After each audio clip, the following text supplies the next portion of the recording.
Dans un monde rationnel, banal et prévisible, rien n'est aussi intriguant, rien n'est aussi fascinant et angoissant que le sentiment du mystère qui nous envahit lorsque nous faisons face à l'inconnu. En 1941, une famille de Ruby Creek est chassée de sa ferme à la suite d'une vision d'horreur. Quel animal a laissé ses empreintes mystérieuses?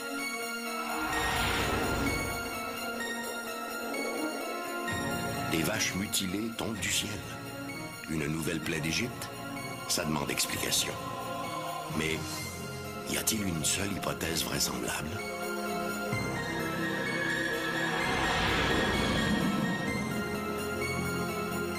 En mai 2000, un policier à la retraite observe depuis sa maison en bordure du lac Memphremagog un étrange sillage. S'agirait-il de Memphrey, le monstre des légendes amérindiennes? Des oiseaux géants, des Thunderbirds, ornent les totems des tribus de la côte ouest canadienne. Ces volatiles auraient-ils existé dans un passé récent? Des témoins jurent que oui. Chaque mystère recèle sa part d'inconnu. Rien n'est si angoissant et fantastique que l'inconnu. Ici Michel Dumont. Bienvenue à Dossier Mystère.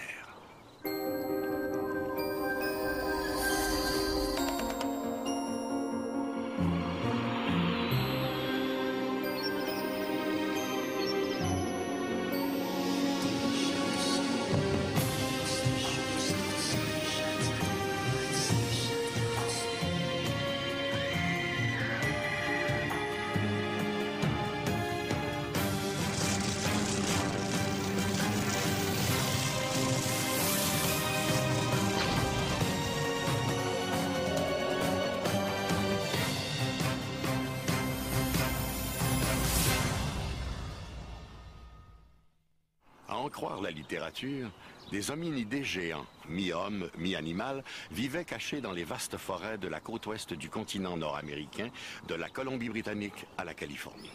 Au Canada, on les surnomme Sasquatch, un terme amérindien qui signifie l'homme sauvage de la forêt.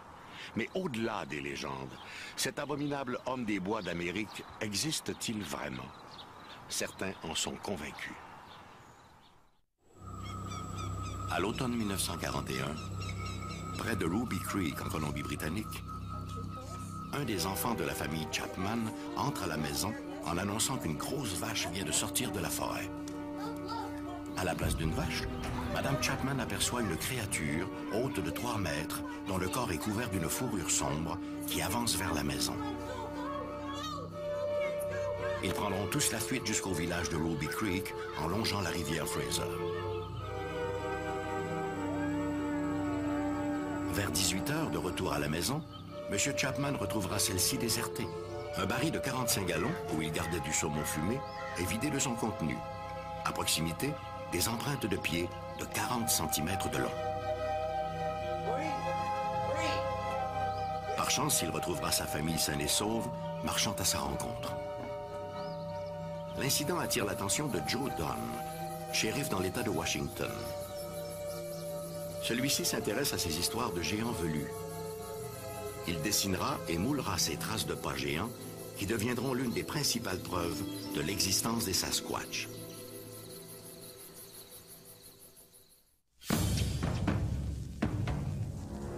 En 1967, Roger Patterson et Bob Gilman capturent ces images qui nous prouvent l'existence de ce que les Amérindiens appelaient le Sasquatch. Le film a été étudié par une foule de scientifiques qui ont conclu que cette créature était bien réelle. Mais il est vrai aussi qu'il y a eu de nombreuses affirmations contraires. Néanmoins, pour l'heure, toutes les études menées sur le film s'entendent à dire qu'il s'agit bel et bien d'un Bigfoot. Bigfoot pour certains, Sasquatch pour d'autres, le mythe semble devenu réalité. Si le nom de la créature diffère, la description qu'en ont fait les témoins est toujours la même, peu importe l'endroit où l'on se trouve. Le phénomène du Sasquatch est très intriguant. On le retrouve à peu près dans toutes les provinces canadiennes et dans presque tous les États américains. Pourtant, et c'est le cœur du problème, malgré cette grande répartition, la créature ne laisse que très peu de traces derrière elle.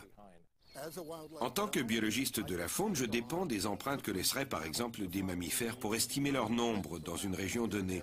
Nous ne voyons pas souvent d'ours ou d'autres petits mammifères parce qu'il s'agit surtout d'animaux nocturnes. C'est pourquoi nous dépendons des empreintes. Un premier témoignage nous vient de l'explorateur David Thompson, qui affirme avoir découvert près de Jasper en 1811, sur les pentes enneigées d'un glacier, toute une série d'empreintes géantes. Et, selon lui, ce n'était pas celle d'un ours ou d'un grizzly.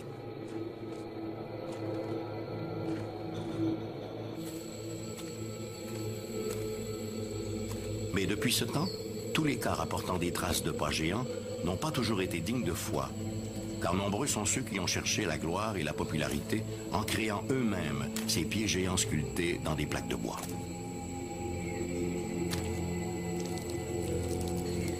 Malheureusement pour eux, les moulages ont permis de faire la différence entre ces canulars et les véritables empreintes d'origine inconnue. Il n'en demeure pas moins que selon les experts, il faudrait imaginer une créature d'environ 300 kilos pour laisser derrière elle des empreintes si troublantes. Dans plusieurs cas, il a été établi que les empreintes avaient été faites par un pied doué d'une articulation dynamique. Il a aussi été démontré que leur profondeur était plus prononcée que la profondeur d'une empreinte humaine. On a aussi observé sur de nombreuses empreintes des marques de poussée et un bris dans l'ossature de l'arche du pied. Tous ces détails indiquent que ces traces n'ont pas été faites par des hommes.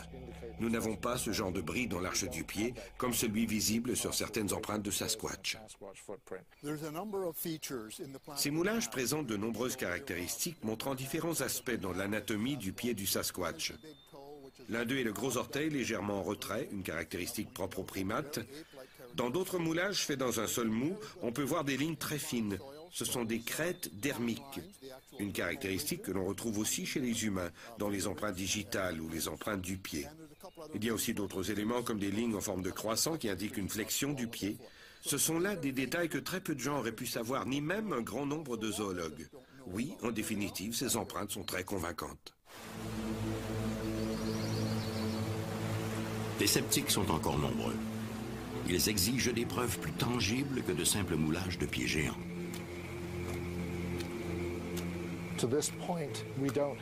Pour l'heure, du moins à ma connaissance, nous n'avons toujours pas de preuve ADN du Sasquatch. Nous avons des excréments. Plusieurs personnes en ont trouvé. Ils ressemblent à des excréments humains, mais beaucoup plus gros. Et l'analyse des échantillons montre qu'ils contiennent des poils et des restes de rongeurs. Ils ressemblent à des excréments humains, mais contiennent des choses que généralement les humains ne mangent pas.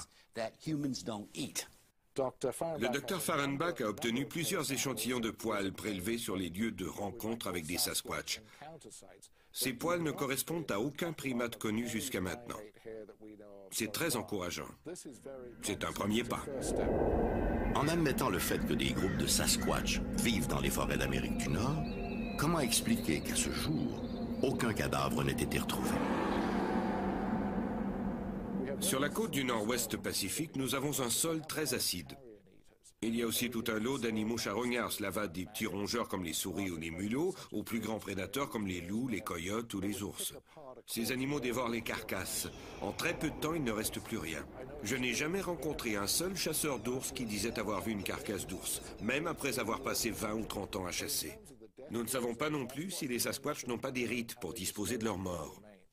Nous ne trouvons pas de Sasquatch parce que personne ne les cherche vraiment. Si vous survolez le Canada et vous regardez par les hublots, vous verrez qu'il y a des milliers de kilomètres carrés où il n'y a absolument rien. Il n'y a personne.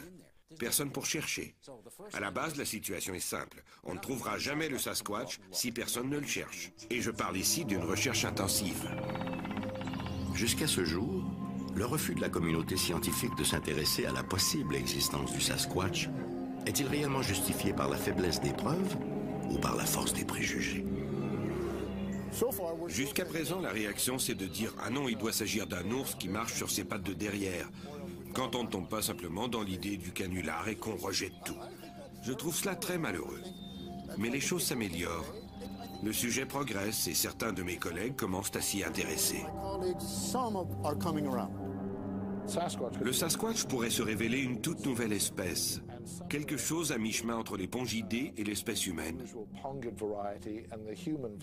Personnellement, je crois que le Sasquatch se situe plus près de l'espèce humaine que des pongidés.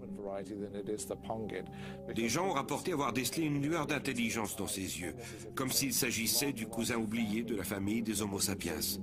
Mais encore là, tant et aussi longtemps que nous n'en aurons pas trouvé un mort ou vivant, la question restera ouverte.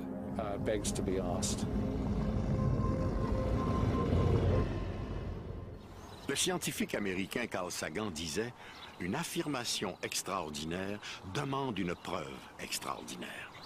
Hélas, il faut bien reconnaître qu'au chapitre du Sasquatch, les preuves font difficilement le poids. Des récits souvent invérifiables et quelques moulages. Mais l'histoire est pleine de rebondissements inattendus. Il y a un siècle à peine, les scientifiques du monde entier disaient que les gorilles de montagne n'étaient qu'un mythe. Alors qui sait ce que nous réserve l'avenir? Pour la plupart des chercheurs qui s'intéressent aux histoires de Sasquatch, ces créatures seraient les derniers représentants d'une espèce animale en voie de disparition. Quelques rares enquêteurs croient même que les Sasquatch seraient des extraterrestres. Il faut dire que dans l'univers des phénomènes étranges, les extraterrestres ont souvent le dos large. Aux dernières nouvelles, ils s'amuseraient même à jouer les savants fous avec nos animaux de ferme. Ridicule, pensez-vous? Ce n'est pas la vie de tout le monde.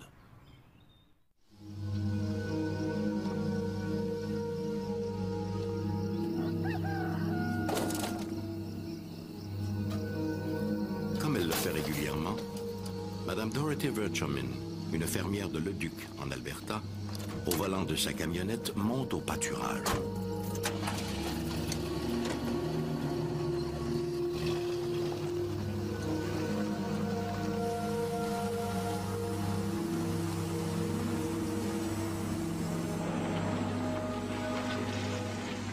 Elle remarque l'une de ses génisses étendue dans l'herbe. Croyant la bête malade, la fermière arrête la camionnette et s'approche. Le triste spectacle de l'animal la laisse pantoise. La vache est couchée sur le côté, morte et mutilée, probablement depuis 2 jours. Elle a été amputée du rectum, de la vulve, des traillons, d'un œil et d'une oreille. Une grande surface de peau a aussi été prélevée autour du pis. Toutes ces incisions ont été faites avec une précision chirurgicale et la carcasse ne présente aucune marque de morsure qui pourrait laisser croire à des prédateurs. Comme tous les fermiers et fermières de la région, Madame Verchomin a, elle aussi, entendu parler de ces histoires de mutilations animales. Mais jusqu'à tout récemment, elle les avait toujours considérées avec un certain amusement. Mais voilà que depuis le mois d'avril, c'est la 4e de ces bêtes qu'elle trouve ainsi morte et mutilée. Dorothy Verchomin commence à croire qu'il n'y a peut-être pas de fumée sans feu.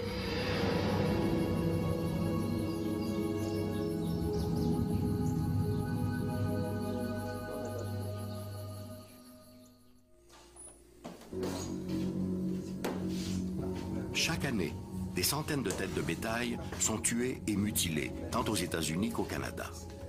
Évidemment, la plupart de ces décès sont attribuables à des prédateurs, comme des loups, des coyotes, et même à certains oiseaux charognards, comme des busards. Mais au-delà de ces constats, il existe toute une série de mutilations qui ne s'expliquent pas aussi aisément.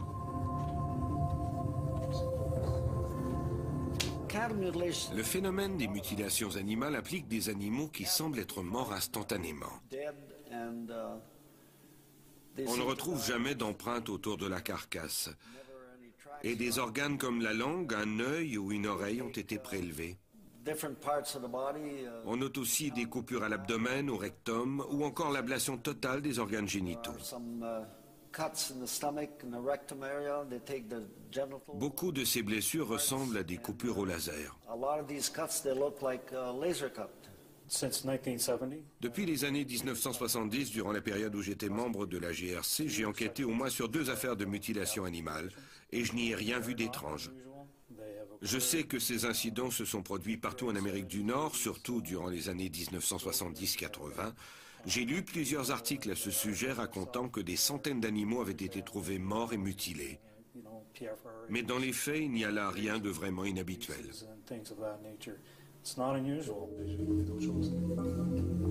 Le phénomène n'est pas nouveau.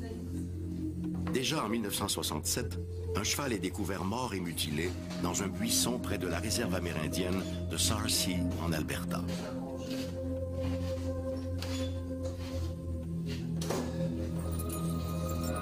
L'année suivante, d'autres cas sont rapportés en Ontario et au Manitoba. Dans ce dernier cas, le bovidé a été amputé de ses organes génitaux, de la patte antérieure droite et d'une oreille. Les coupures sont très nettes et l'animal ne paraît pas avoir saigné. Plus tard, entre le 1er août et le 11 novembre 1979, 38 cas sont rapportés près de la frontière de l'Alberta et du Montana. Selon les agents de la GRC chargés de l'enquête, 13 de ces cas sont inexplicables. Les autorités favorisent alors la piste sectaire. L'implication de groupes occultes ou sataniques a toujours été associée à ces soi-disant mutilations animales. À savoir si cela est vrai, je ne saurais le dire. En regard des enquêtes que j'ai menées, je n'ai jamais rien trouvé me permettant d'identifier quelque groupe occulte ou satanique que ce soit qui aurait réellement été responsable de ces mutilations animales.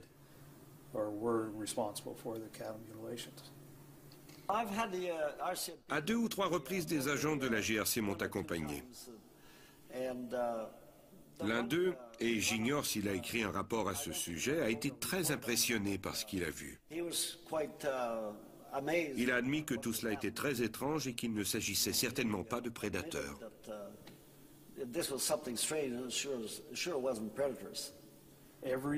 Chaque année, à travers tous les détachements où j'ai été impliqué, et en particulier dans les prairies, des agriculteurs disaient avoir trouvé des bêtes mortes.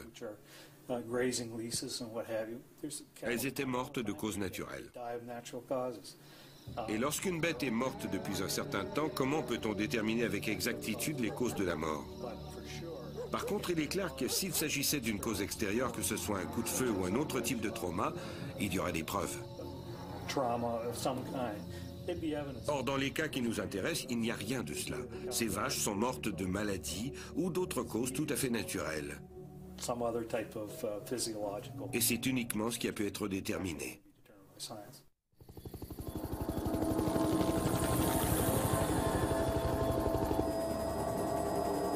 En mal de responsables, certains ont fait circuler la rumeur voulant que ces barbaries soient dues à des expériences menées par des militaires ou par des groupes de recherche industriels ou encore à une mystérieuse agence gouvernementale. L'idée que ces mutilations puissent être liées à des opérations militaires m'apparaît plutôt bizarre.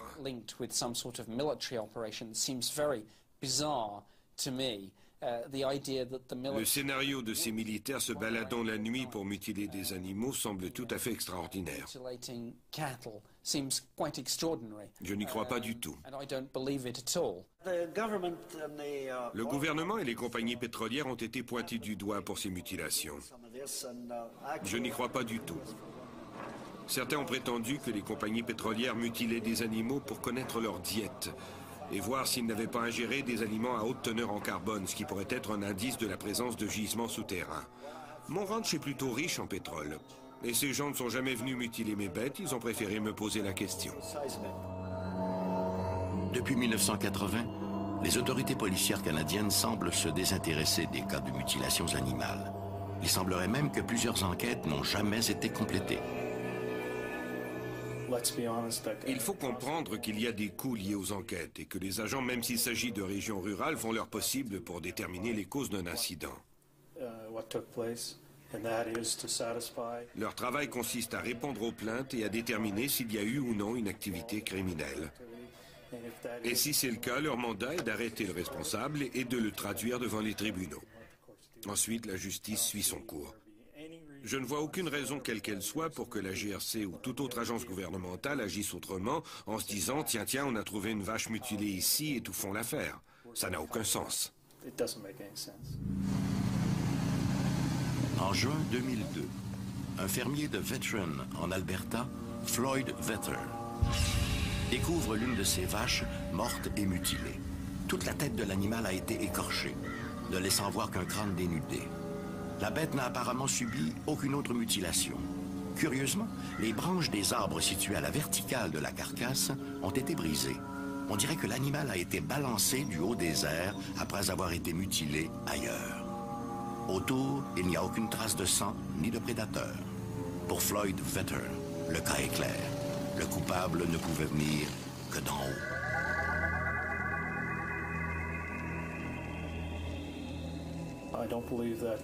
Je ne crois pas que ces mutilations soient l'œuvre des extraterrestres.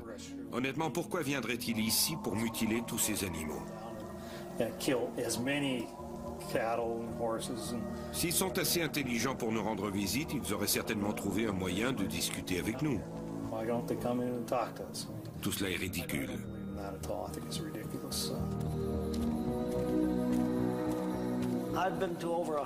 Jusqu'à présent, j'ai enquêté sur plus d'une centaine de cas. Je sais ce que peuvent faire ou non des prédateurs. Dans certains cas, on a relevé de la radioactivité sur les carcasses ou autour. Dans d'autres cas, le champ magnétique présentait des anomalies. Dans plusieurs incidents, le sang n'était plus que de l'hémoglobine. Or, d'après le Dr Levengood du Michigan, qui a travaillé à partir de mes échantillons, réduire le sang à l'état d'hémoglobine et ce directement sur le terrain équivaut à faire une chirurgie du cerveau dans une cuisine avec des ustensiles. Cela n'a pas plus de sens. J'ai enquêté sur un cas où les os étaient noircis et les graisses littéralement fondues sur les os de l'animal. Il ne restait que les collagènes. Pour tirer des collagènes de la graisse animale, il faut la chauffer avec des micro-ondes.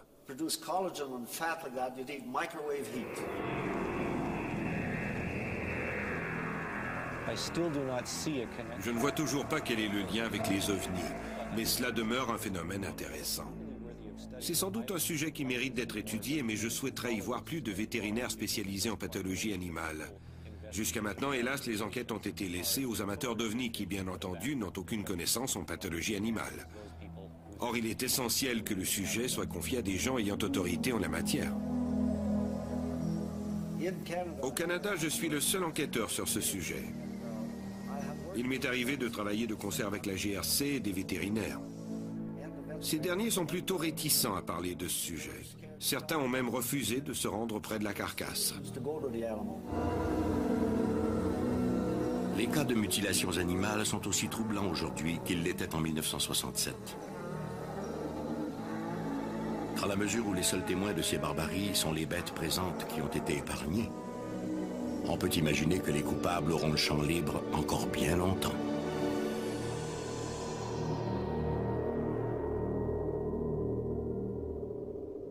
À ce jour, aucune enquête officielle n'a jamais été menée au Canada pour expliquer ces mutilations animales. Par contre, aux États-Unis, un ancien agent du FBI, Kenneth Rommel, chargé d'enquêter sur ce phénomène, attribue dans son rapport l'adhésion aux hypothèses bizarres au niveau d'éducation des agriculteurs et des amateurs. Une conclusion qui est loin de faire l'unanimité. Comme quoi, ce sont les préjugés qui, parfois, nourrissent le mystère.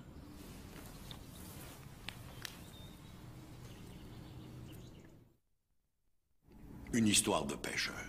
Voilà une expression consacrée qui exprime l'incrédulité face à l'exagération de certains conteurs. Mais qu'aurait à gagner un pêcheur à raconter avoir vu un monstre marin sorti tout droit du parc jurassique? Pour les témoins involontaires de ces rencontres fantastiques, l'existence de tels animaux fabuleux ne fait plus aucun doute. À cause de leurs convictions, ils doivent subir la moquerie et le sarcasme. Au Québec, cette bête fabuleuse a un nom. Memphrey. Au matin du 18 mai 2003, le lac Memphremagog est pratiquement désert. Jean Grenier, un résident de Magog, une petite ville située sur les rives du lac, s'apprête à acheter sa ligne.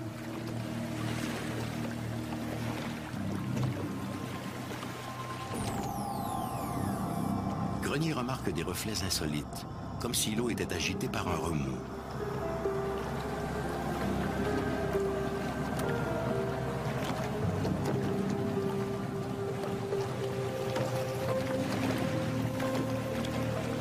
Soudain, une forme sombre brise la surface, sans provoquer d'éclaboussure.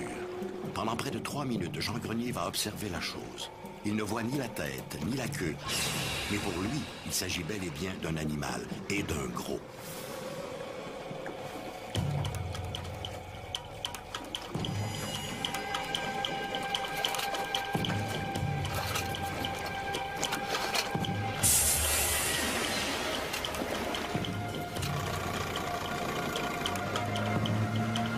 Le pêcheur de Magog n'oubliera jamais cette matinée.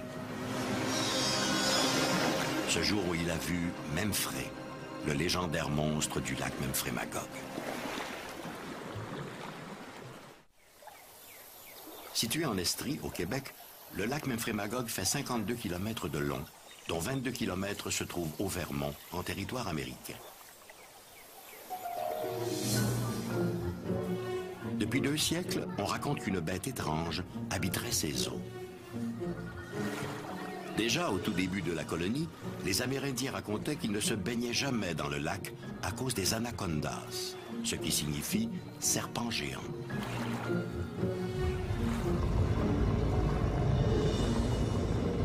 L'histoire de Memphrey, en réalité, ça provient de l'histoire du lac Memphrey-Magog. Dans la géographie des frères des écoles chrétiennes du Québec, là, en 1870, on nous dit qu'il n'y a pas d'animaux nuisibles au Canada, sauf le monstre qui se montre gratis au lac Memphrey-Magog. Le nombre d'observations par année depuis que je m'occupe d'étudier ce phénomène-là, c'est environ une moyenne de 3 apparitions par année. Mais dans une année, on a eu jusqu'à 14 apparitions. Et nous avons eu des apparitions qui sont assez convaincantes. Exemple, le matin, on a des apparitions à Newport, aux États-Unis, c'est-à-dire dans la partie sud du lac, le Memphrey-Magog, vers, disons, 10 heures l'avant-midi. Et le soir, à 5 heures, environ une dizaine de milles de là, les mêmes phénomènes sont observés par différentes personnes. Alors, c'est assez convaincant. Parmi ces observations, citons celle de M. Adrien Rompré.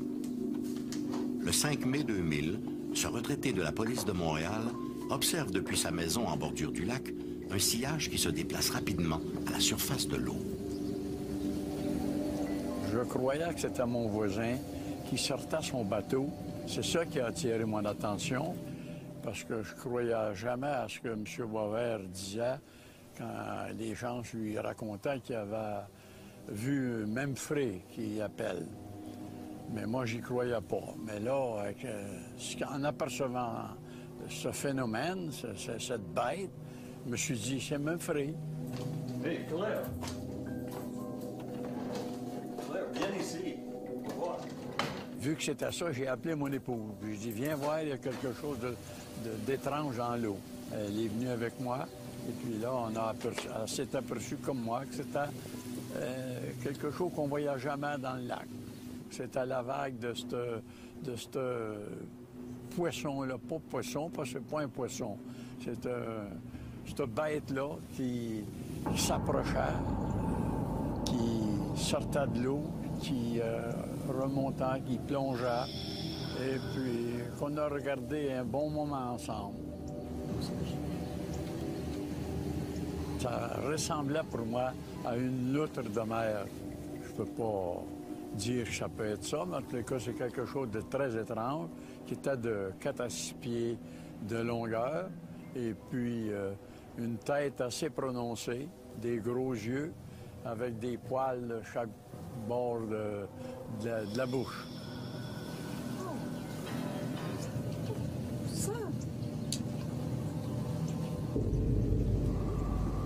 Là, à un moment donné, on l'a perdu de vue parce qu'il a plongé profondément, fort probable parce qu'on ne l'a pas revu. À la question qu'on me pose assez souvent, s'il y a eu des recherches scientifiques à essayer de prouver l'existence ou la non-existence de ce phénomène, je dois dire qu'une année, un élève du MIT, du Massachusetts Institute of Technology, est venu ici, puis avec un de mes amis, a fait la longueur du lac, aller-retour, avec ce qu'on appelle un side scan, Et on n'avait rien trouvé d'anormal à ce moment-là. On n'avait rien trouvé qui pouvait prouver qu'il y avait une créature dans le lac de Memphremagog. Vu que j'étais un guide de pêche sur le lac Memphremagog, c'est que je trôlais un matin à la truite grise avec un laitier de Ville-Jacques-Cartier. Le 18 juin 1989, M. Charland, accompagné de son client, pêche dans les eaux profondes du lac. Soudain, son sonar graphique lui retransmet l'écho d'une masse sous-marine importante qui remonte droit sur eux. Tout d'un coup, j'ai dit à M. Hamel, j'ai dit, fais attention, j'ai dit, je pense qu'on va le virer en envers. Il dit, qu'est-ce que tu veux dire par là? Sur le sonar, il venait justement d'enregistrer là, une grosse masse là, qui n'était pas naturelle. Pour la bonne raison, j'étais assez accoutumé à passer à ce place-là. C'est pas une roche, c'est pas ça. Fait que j'ai dit, tiens, le bateau, ça va arriver. Mais contre toute attente, la bête émerge à quelques mètres de la chaloupe. Charland et son compagnon peuvent à loisir détailler la bête. Elle a une tête semblable à celle d'un hippocampe et sa peau est foncée et luisante.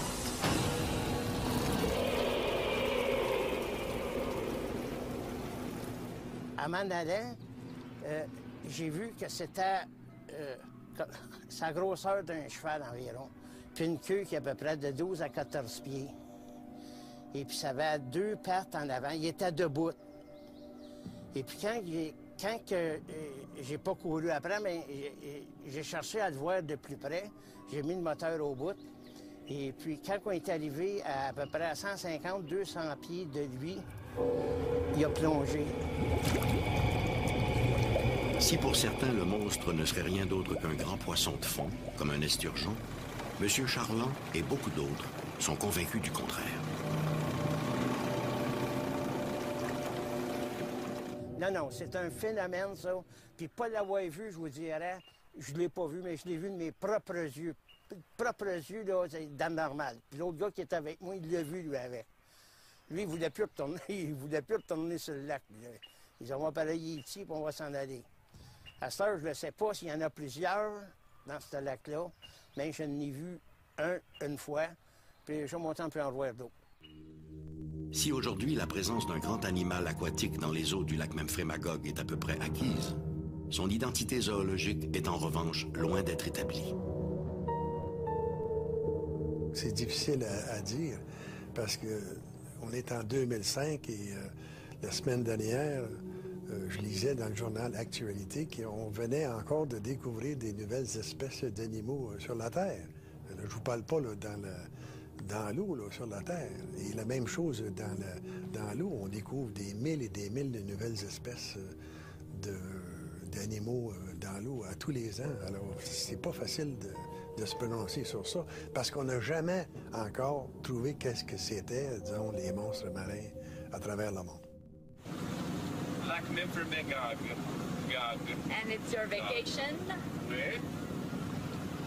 My vacation dans la belle Provence. Ben ouais. Ces images proviennent d'une bande vidéo amateur tournée le 12 août 1997 par une vacancière, Patricia de Brouin-Fournier, et son mari. Alors que le couple pêche tranquillement en cette belle journée, quelque chose d'insolite va se produire.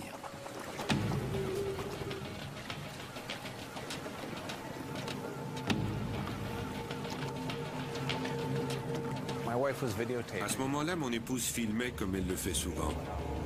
Nous avons soudain aperçu une vague créée par un objet.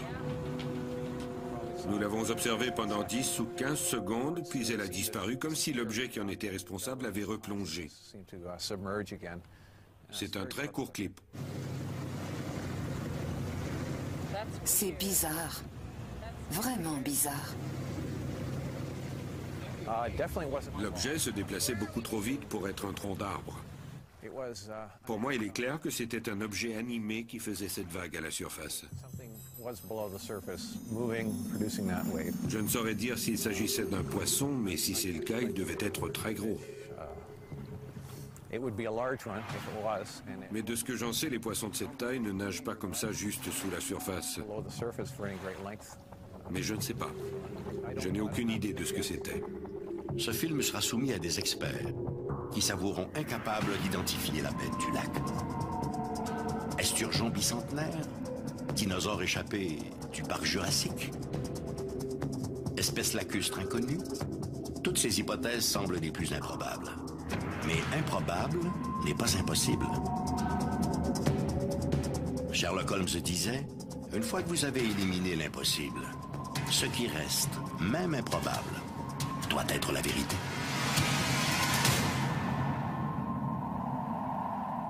Lorsqu'il est question d'enquêter sur ces phénomènes étranges, comme celui du monstre du lac Memphremagog, la recherche se fait piéger dans un cercle vicieux. Pour obtenir une preuve convaincante, les chercheurs ont besoin d'équipements, de moyens et d'une logistique importante. Un genre d'enquête qui nécessite d'importants déboursés. Mais sans preuve digne de ce nom, aucun bailleur de fonds n'est prêt à investir dans ces recherches. Et sans investissement, il est impossible de prouver ces phénomènes. Et pourtant, ces histoires de pêcheurs persistent. En parcourant les annales des cryptozoologues, ces passionnés qui s'intéressent aux espèces légendaires et à celles officiellement disparues de la surface du globe, la Terre paraît un endroit bien étrange. Des forêts de la côte ouest de l'Amérique du Nord aux profondeurs abyssales du Pacifique, il existerait des dizaines de créatures fabuleuses encore inconnues de la zoologie. Qui n'a pas entendu parler du monstre du Loch Ness ou du Yéti, l'abominable homme des neiges de l'Himalaya? Il y a aussi leurs cousins plus discrets, comme le Mokele Mbembe, un dinosaure nain qui vivrait dans les forêts du continent africain. Ou encore les Thunderbirds, ces oiseaux géants sortis tout droit des mythologies amérindiennes.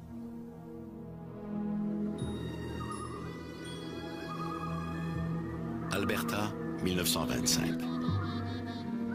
Deux touristes accostent avec leur canot sur la rive d'un lac, un endroit paradisiaque au pied des montagnes rocheuses. Alors qu'ils sortent leur embarcation de l'eau, ils remarquent un grand oiseau brun, très haut dans le ciel. D'où il se trouve, ils supposent qu'il s'agit d'un aigle. Mais plus ils se rapprochent, plus ils ont l'impression que sa taille est démesurée. L'oiseau semble transporter un gros objet. Comme l'animal fonce droit sur eux, les touristes se mettent à hurler pour le distraire. Le volatile, peut-être effrayé par cette soudaine agitation, laisse alors tomber sa prise, puis disparaît derrière une colline proche. Les deux hommes se précipitent à l'endroit où est tombée la proie. À leur grand étonnement, il ne s'agit ni d'un lièvre ni d'un écureuil, mais d'un animal de bien plus grande taille. Ils apportent la carcasse à l'agent du parc pour la faire peser. Résultat, 6 kilos. Qu'un oiseau de proie puisse emporter dans les airs une prise d'1 ou 2 kilos, c'est déjà extraordinaire. Mais une proie de 6 kilos, c'est très improbable. À moins qu'il ne s'agisse d'un oiseau hors du commun, comme ces légendaires Thunderbirds, si souvent évoqués dans les légendes amérindiennes. Les Thunderbirds sont d'immenses oiseaux prédateurs, dont l'envergure des ailes est au moins 2 fois plus étendue que celle du condor des Andes, que l'on retrouve en Amérique du Sud, et qui est considéré comme le plus grand oiseau au monde. Les références historiques relatives à l'existence d'oiseaux géants ne manquent pas. En Amérique, la plupart des traditions autochtones parlent d'oiseaux géants. On en trouve des représentations dans l'art pictural amérindien et dans les totems. En fonction des communautés autochtones, ces oiseaux géants portent divers noms. Dans la culture populaire, on les appelle les Thunderbirds. Leur nom le plus populaire est Thunderbird. Au printemps, lorsque les tempêtes frappent les régions du Nord, que ce soit la région des Grands Lacs ou la côte du Nord-Ouest Pacifique, de l'Ontario à la Colombie-Britannique, on raconte que le vol migratoire des Thunderbirds les amène à nicher dans ces régions. Et c'est ainsi que les Amérindiens sont venus à désigner ces endroits comme étant les lieux où venaient nicher les Thunderbirds. À en croire la tradition autochtone, les Thunderbirds auraient disparu un peu avant l'arrivée de l'homme blanc en terre d'Amérique. Toutefois, des témoignages semblent indiquer que certains de ces immenses volatiles auraient peut-être survécu jusqu'à nos jours. En septembre 1974, Daniel Caron de Louvicourt au Québec arrive chez lui. Il aperçoit un gros oiseau s'abreuvant dans une mare d'eau. Très étonné de la taille du volatile qu'il estime à plus d'1 mètre, il court alerter sa sœur.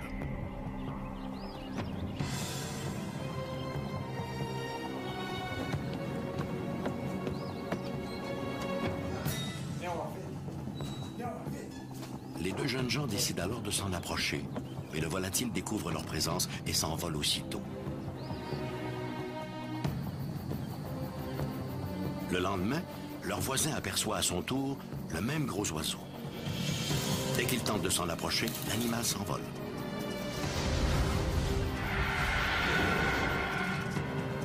« 24 heures plus tard, Suzanne Caron le revoit dans sa cour. Elle crie à son voisin que l'oiseau est de retour. Jimmy! Le jeune homme se précipite avec sa carabine de calibre 22 et fait feu sur le volatile, sans toutefois le toucher. Au bruit des détonations, l'oiseau s'enfuit en battant lentement des ailes. On ne le reverra plus. En 1977, en Illinois, s'est produit une affaire célèbre. Un jeune garçon de 10 ans, Marlon Lowe, a été agrippé par un oiseau géant et emporté sur plusieurs dizaines de mètres avant d'être relâché. L'affaire s'est produite devant ses camarades de jeu et plusieurs adultes. Tous ont été témoins.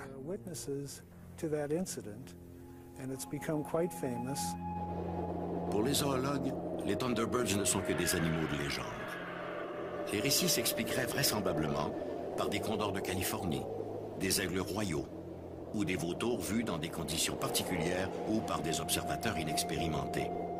Mais la surprise et l'inexpérience des témoins n'expliquent pas tout. Certains de ces récits proviennent de pilotes d'avion qui auraient croisé ces mystérieux volatiles. Si aucun oiseau de la faune actuelle ne correspond aux descriptions des Thunderbirds, il n'en a pas toujours été ainsi.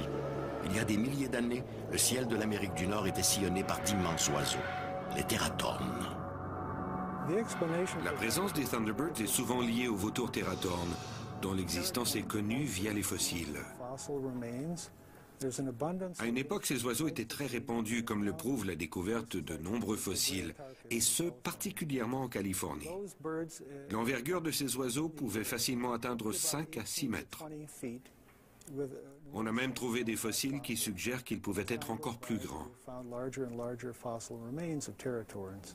Ce sont là d'excellents candidats pour expliquer l'existence actuelle des Thunderbirds.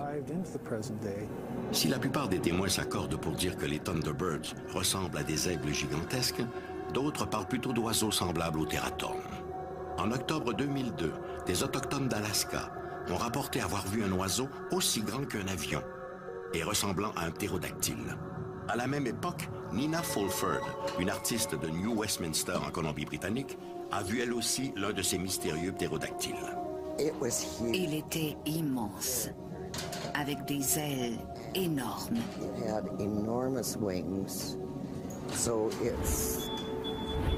On aurait dit qu'il volait au ralenti.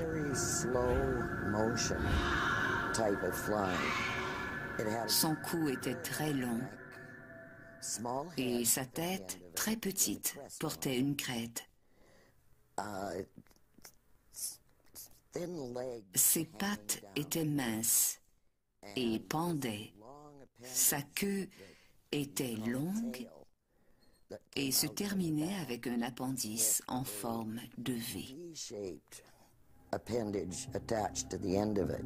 L'idée que des ptérodactyles aient survécu jusqu'à nos jours relève de l'utopie. Pourtant, de nombreux témoins jurent que c'est exactement ce qu'ils ont vu. Pour les sceptiques, seule une preuve matérielle pourrait clore le débat. Or, en dépit des centaines de témoignages, aucune preuve convaincante n'a jamais été présentée. Ni spécimen, ni carcasse, ni plume. Quant aux clichés et films montrant de soi-disant Thunderbirds, ceux-ci sont loin d'être convaincants, quand ils ne sont pas tout simplement de vulgaires trucages. Mais qui sait ce que tous ces témoins ont réellement vu? Volant, nageant ou rampant, les animaux mythiques, réels ou imaginaires, fascinent par leur caractère intemporel. Ils sont de toutes les cultures et de toutes les légendes. C'est justement cette omniprésence à travers les âges qui amène les cryptozoologues à conclure qu'il n'y a certainement pas de fumée sans feu. Après tout, des témoins sur des décennies, voire des siècles, ne peuvent pas tous s'être trompés à ce point. Quand l'inconnu ébranle jusqu'à notre confiance en ce monde, notre imagination s'emballe. Mais les vrais mystères, ceux qui défient toutes les explications rationnelles, ne sont-ils pas une porte ouverte sur la véritable connaissance ?